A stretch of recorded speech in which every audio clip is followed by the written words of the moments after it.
First question, Kelly Eco. Hey, PJ, as somebody who's very, keyed in on defense, what did you see change from Thursday's game till today in terms of effort? Picked up in the second half. It was horseshit first half. Terrible communication. Just bad. One of the worst defensive teams in the league, and it shows in spurts, but it shouldn't have to be that way. We got some really good defenders and guys that really know how to guard. Kind of repetitive, I always said, but it's communication. You got to learn to be able to communicate. If you can't communicate on defense, you can't play. So something we got to get better at. Jonathan Fagan. As much as you guys are trying to be more versatile defensively, when you go back to switching as much as you did tonight, more so in the second half, does it sort of point to pride in that it is a little bit of one guy against one guy to start those possessions? Does it get a defense going? That's what defense is. It's all pride. For guys that good defenders, guys that have heart and that have pride. In this league, if you don't do that, you get scored on every single time. And that's something that makes the difference, especially in 55 when you're switching. You gotta be a dog, man. You gotta be tough. You gotta be able to get under screens. We talk about it all the time.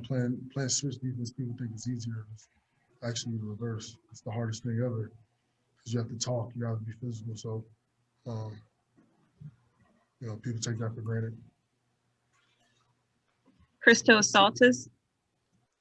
Hello, PJ. I have a two-part question. The first one is, how important was for you to set the tone on defense? And you made also 10 steals and 10 blocks, which means a lot of intensity on the court. And also, how you evaluate Christian Wood's performance tonight? That was like a four-part question. Christian Wood was good tonight. He can really score the ball, but we got to get him locked in on defense. He's got to be a floor leader on defense. He's got to talk more. He's got to let us know coverages. He got to take that step, and I think that's the next step for him to be a really great player. He scores so easy. Once he starts doing that on defense, he's going to be a hell of a player. I don't even remember what the first part of your question was. Not gonna lie. Yeah, it's about the intensity on defense and how important was to set the tone. Oh, yeah. That's something you got to do every game. It's kind of my job to try to get guys going. These early games are always tough with everybody, the teams are thrown off and all that. But you got to have intensity to start the game out because if not, then the referee is going to change. The whistle changes, and it's hard to come back from that. Teams get going. It's hard to come back in this league from that. We did it tonight. We were terrible first half. Our intensity picked up second half. I think we only gave them like 10 points before Harrison Barnes had the last three in the fourth. So that's something we got to start the game doing, locking in on defense because the offense comes easy. Mark Berman. PJ, how important is that this team was able to get this win when James Harden wasn't able to go? Yeah. I mean, I don't think it's just James not being able to go. It's needing to win, period. Start out 0-2, regardless of guys being out. 0-2, come home.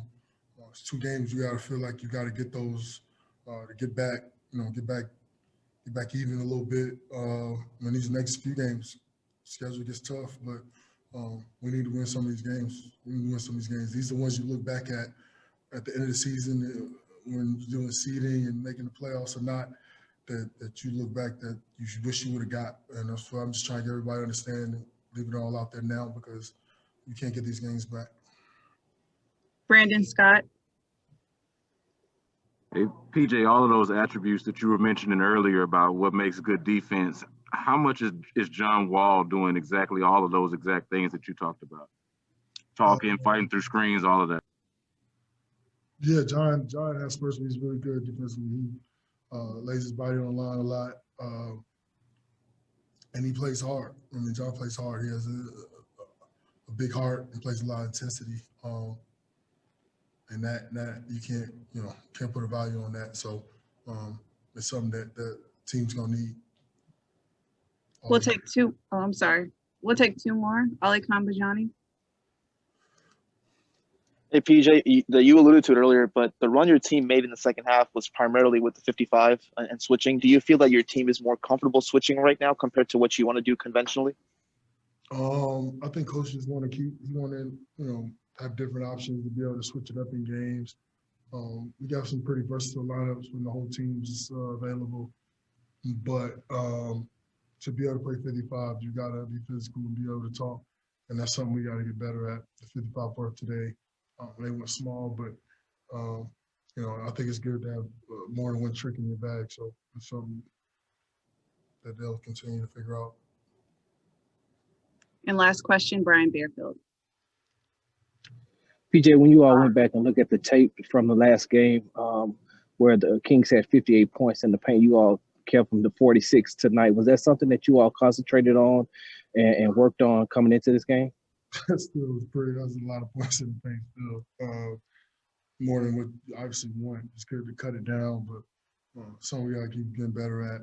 It's definitely something Coach brought up that we got to do better at, and something we got to continue to do throughout the year, because if you're giving up that many paint points, then you're probably going to lose the game. So got to get that down.